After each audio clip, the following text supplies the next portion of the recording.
en el año nuevo del 2025. Y es época, pues, por lo tanto, ya tan avanzado el año de balances y perspectivas de qué tanto nos ha fortalecido, qué tanto nos ha habilitado las cosas que hemos vivido y qué tan preparados estamos para lo que esperamos. ¿Qué esperamos? Y de esto vamos a hablar con un analista que apreciamos mucho, él, Juan de la Puente. Muchas gracias por acompañarnos. Gracias. Juan de la Puente es politólogo, abogado y doctorando en filosofía. Va a- También va a aspirar a la ciencia de las ciencias. Entonces, con todo este bagaje, vamos a poder conversar con él y también con el congresista José Cueto, que nos debe acompañar en la línea. Vamos a conversar sobre qué nos espera para este año del 2025, teniendo muy presente lo que estamos viviendo, incluso noticias importantes que nos siguen asaltando. Pues mi primera pregunta tiene que ver con algo que te leí, Juan, en una columna, no la última que ha salido hoy en La República, sino una de hace unos 2 o 3 días, en donde defines que estamos en un régimen parlamentario de facto, que el Congreso es el que gobierna, teniendo a Dina Boluarte más o menos como un accesorio. O sea, ya no es solo hablar del pacto entre el Congreso y el Ejecutivo, sino que un régimen parlamentario de facto. ¿Por qué lo dices y qué implicancias tiene esto para lo que nos espera? Porque creo que el proceso que se inició con la presidencia de Kuczynski el año 2016, que es la crisis final del presidencialismo como hemos conocido en el Perú, ha llegado en este año a su fin. No es que el Parlamento tome decisiones todos los días, ¿no? Reemplazando a los ministerios. Pero sí es cierto que el Parlamento es un poder que traza grandes líneas y las últimas vallas para intervenir en las grandes líneas han sido superadas este año con la elaboración, la aprobación del presupuesto y de normas que, como dice el presidente del Banco Central de Reserva, implican una modificación de la relación de fuerzas en el Estado. Entonces, el Parlamento sí se erige en un poder bastante Claro, fuerte. y lo ha dicho, como bien señalas, el propio Julio Velarde, que es experto en equilibrios, ¿no? Y ha dicho, ¿no? Que están desbalanceadas las fuerzas en el Estado, ¿no? Ahora, esto no es un asunto nuevo en la historia del Perú. El primer parlamento, el primer gobierno del Perú era claramente parlamentarista o parlamentario, pero no era un parlamentarismo de facto, ¿no? Y en América Latina hay muy pocas experiencias, tanto de un parlamentarismo de facto como también de un parlamentarismo constitucional. Los países que en América Latina se aventuraron un poco en las aguas del parlamentarismo, no les fue bien, ¿no? Esa es la verdad. Vamos a hablar sobre esto también con un parlamentario. Gracias por atendernos, congresista José Cueto, de la bancada de Honor y Democracia. Buenos días, ¿cómo está? Buenos días, Fernando. Buenos días a don Juan de la Puente. Muchas gracias por la invitación. Sí, congresista Cueto, como estamos Bien. hablando con Juan de la Puente, él define algo que muchos de distintas formas lo observamos y lo decimos, ¿no? Que estamos Ujú. como viviendo un régimen parlamentario con mucha fortaleza parlamentaria por sobre un ejecutivo que a veces observa pasivamente, o sea, sin observar legislativamente lo que legisla el Parlamento. ¿Usted siente eso mismo y qué implicancias puede tener y cómo corregir, ya que el Ejecutivo no lo hace, los excesos en los que, siendo autocrítico, espero eso de Mm, usted, puedan caer? Mira, yo tengo que compartir también algunas partes de lo que ha dicho el, el doctor Juan de la Puente, ¿no? Efectivamente, hay muchas leyes que, mal o bien dadas en el Congreso, normalmente son objetadas no solo por el Ejecutivo. Hablo, no vamos a hablar de leyes, vamos a hablar de decisiones que toma el Parlamento. Pero acá realmente, por lo menos desde mi punto muy particular de vista, el poder que está tratando de cambiar y vamos a ponerlo en mis palabras, de imponerse sobre cualquiera de los otros poderes es el poder judicial en general. Hoy por hoy, lo que ha pasado en estos últimos años es que las decisiones que se toma uno u otro poder son objetadas normalmente por el Poder Judicial.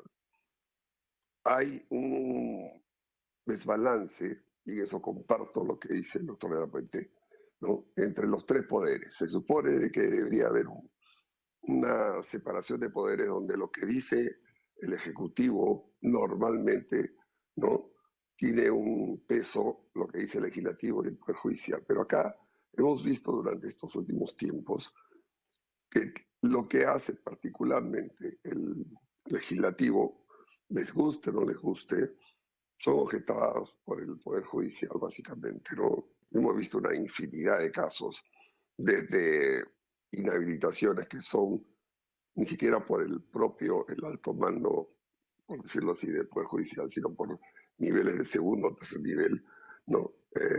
Resueltas en forma muy particular Sí, y en contra de lo que dice el Ejecutivo. congresista Déjeme Cueto, terminar. solo para que precise bien su idea y para que le enriquezca, y dentro de este balance que estaría haciendo el Poder Judicial, ya que el Ejecutivo, y usted ha dicho que coincide en parte con Juan de la Puente, no lo hace, es más que el Poder Judicial, es decir, la Corte Suprema y los jueces, ¿es más el Ministerio Público el que está haciendo ese contrapeso al Así Congreso?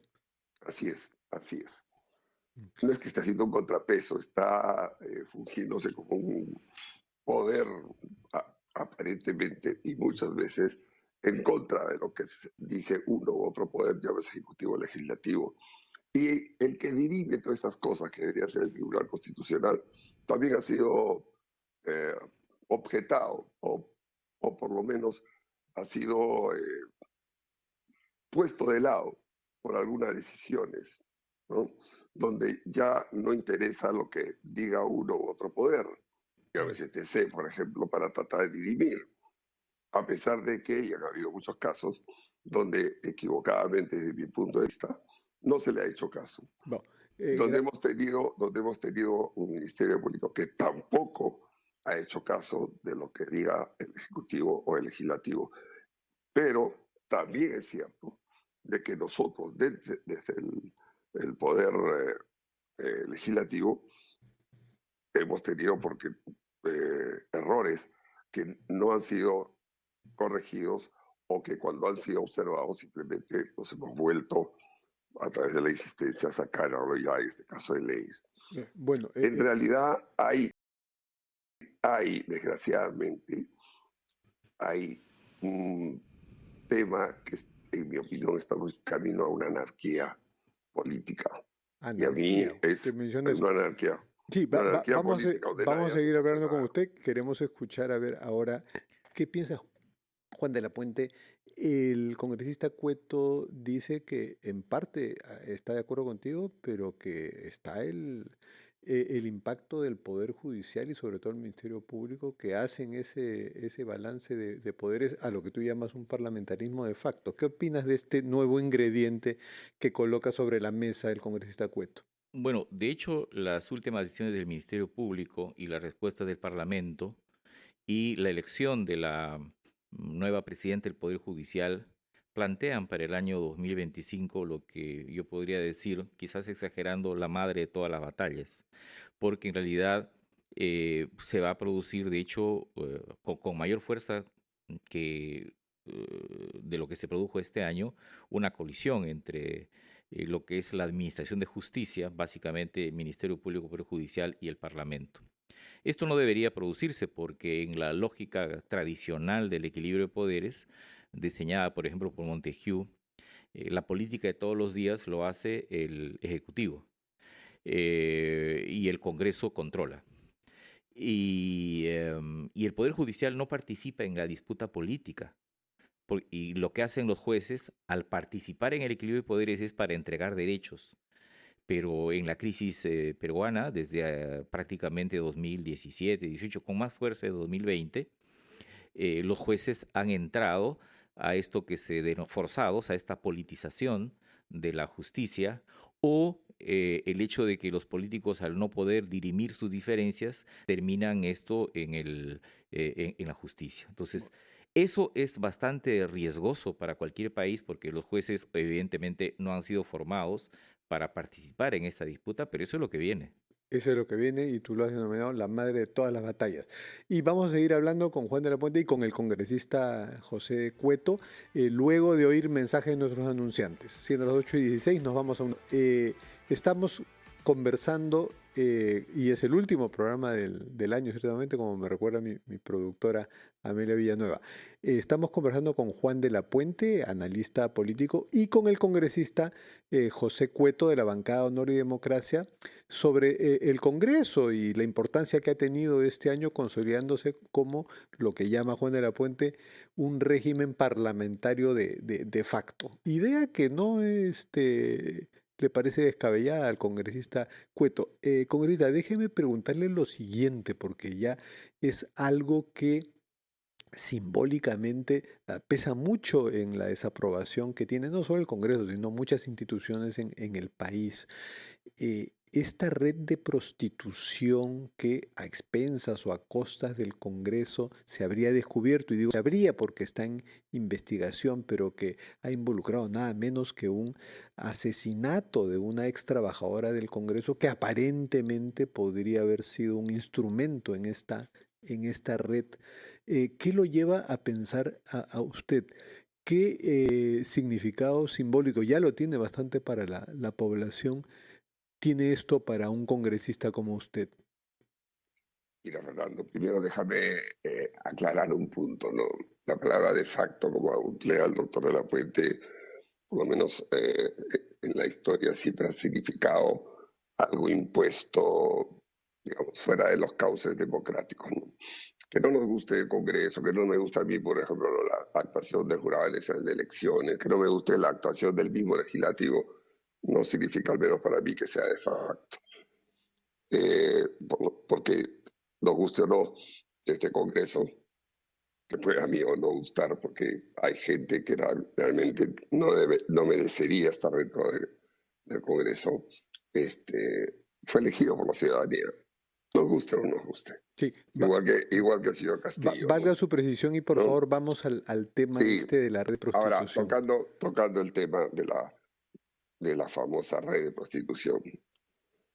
Mira, yo he estado desde el primer día cuando sucedió el asesinato de una forma realmente, desde mi punto de vista, impresionante. No ha sido una acción de sicariato normal, ¿no? Ha sido una señal que se da, esa forma de acribillar a una persona, ¿no? Yo por lo menos he tratado de indagar un poco sobre esto. Y por eso he participado en la Comisión de Fiscalización, para escuchar, sin ser ya miembro, porque me salí de la comisión por un tema personal que no me gustaba la dirección de la misma. Pero, por lo menos, y te voy a decirlo, mi posición particular, no existe ninguna red, no hay ninguna sola prueba.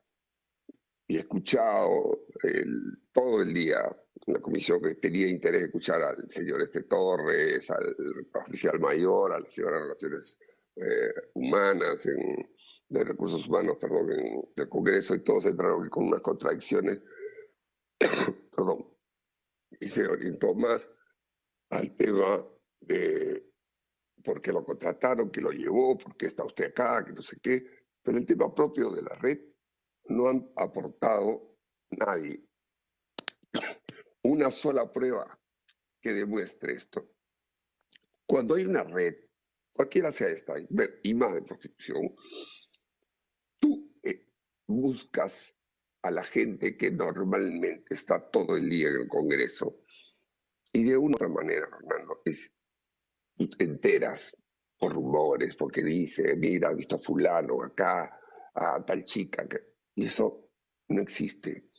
Y yo no te estoy hablando que he ido a preguntar a Recursos Humanos o a la oficina de esta asesoría, no, porque tú tienes ahí cientos de personas que trabajan en el Congreso y eso no pasaría desapercibido. No hay absolutamente nada. No digo que de repente por ahí a alguna persona se le ocurra contratar a una chica para que de repente sea, bueno, son cosas particulares y de repente aisladas. Pero no hay. no hay. Y a mí lo que más me preocupa, ¿no? Es que sobre esta famosa fantasía que ha creado algún periodista y solo ha logrado hacerle daño a una serie de mujeres, de chicas, ¿no? Que ahora por el tema de ser bonitas, agraciadas, como quieran, ya les han puesto un sello de prostitutas. Y eso, por lo menos desde mi punto de vista, no es, no solamente no debería ser, no es lo que se debería acostumbrar dentro de una investigación. Acá lo que tiene que suceder es que ya han pasado más de 15 días, ya debería tener algún informe preliminar la fiscalía con la policía, porque ellos son los que tienen el teléfono de la chica asesinada. Ya deberían haber llamado a todos los implicados, a toda la gente de esta oficina, a los que tienen algún tipo de relacionamiento con ella. Han debido llamar inclusive al novio de esta chica. Tú sabes que cuando hay una relación ya íntima, tú conversas con tu pareja, puedes conversar de algún tema, ¿no? Esta chica la tenía un periodista, creo que de otro medio, preguntándole por qué había entrado, y se nota en el reportaje. Le dijo algo, no sé. Llamaron a las otras chicas, tampoco. Sí, entonces, Conrito, ¿usted prefiere Yo no, confiar en las investigaciones y tomar con pinzas esta supuesta red de prostitución? Eh, es que no hay, Fernando, no hay esa Está red. bien, pero Que se averigüe el lo que asesinato hay y son seguramente de ahí se investigaciones sacará. y lo que usted ha admitido por lo menos hechos aislados que sí merecen ser investigados y el asesinato de Andrea Vidal que nos preocupa a todos. Eso es lo principal. Juan de la Puente, es que es muy sugestivo para una imaginación popular que odia a las grandes instituciones, que odia al Congreso, que odia a la presidencia, descubrir que de pronto puede haber una red de prostitución en el Congreso. Incluso muchos analistas han invocado la frase de Pablo Macera, el Perú es un burdel, ¿no? Y recordar también que hubo alguien que le salió a decirle, no, no, porque un burdel es muy organizado y el Perú no tiene ese grado de organización, que fue el psicólogo, psiquiatra Baldomero Cáceres, ¿no? ¿Cómo evalúas tú este tema, teniendo en cuenta lo que nos dice el congresista Cueto, que evidencias no ve? Efectivamente, tengo la impresión de que será la justicia, la investigación, la que señale si esto fue una red o no fue una red. Si uno agrega y sistematiza la información publicada, encontrará primero que se ha producido un asesinato por encargo de una persona que había tenido determinadas funciones en el Parlamento.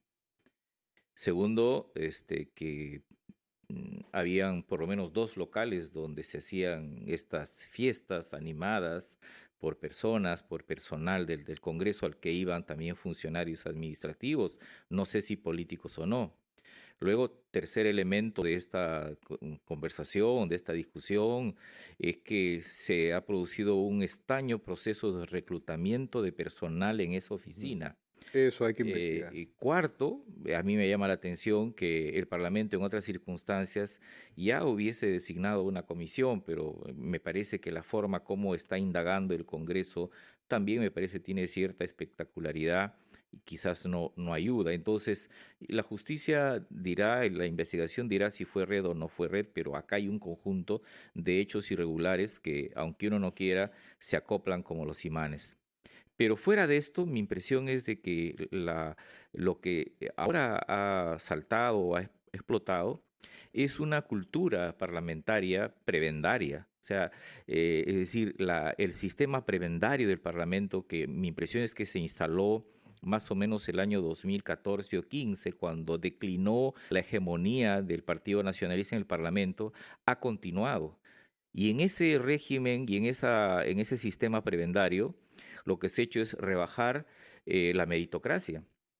El congresista que ha contratado a la señorita que antes aparecía en una aplicación de OnlyFans, ha dicho que lo ha contratado porque ha visto su corazón. Ya es interesante porque se supone que en el Congreso o en cualquier institución del Estado hay otras formas de reclutamiento de personal. No viendo el corazón de las Claro, personas. de repente también se ve el corazón, pero en la parte final. Luego se tiene estas entradas y salidas en esta oficina parlamentaria, jurídica y constitucional. Entonces, segunda cosa que pasó en este régimen prebendario es que se entregaron cuotas de poder. Tercero, que en la alta rotación de personal. Hay parlamentarios, no es el caso del congresista Cueto, pero hay parlamentarios que el primer año hacen una rotación impresionante de personal. Y uno dice, bueno, están aprendiendo, pero el segundo es más, el tercero es más. Entonces, hay lo que yo quisiera poner en términos de análisis y de reforma sobre la mesa es que hay un sistema prebendario donde las bancadas no importan, importa más el parlamentario y esto tiene efectos terribles en la producción legislativa, en el trabajo de lobbies y ahora en esto que se está discutiendo. Bueno, muchísimas gracias, Juan de la Puente, y muchísimas gracias, congresista José Cueto de la bancada Honor y Democracia, por este interesantísimo panel.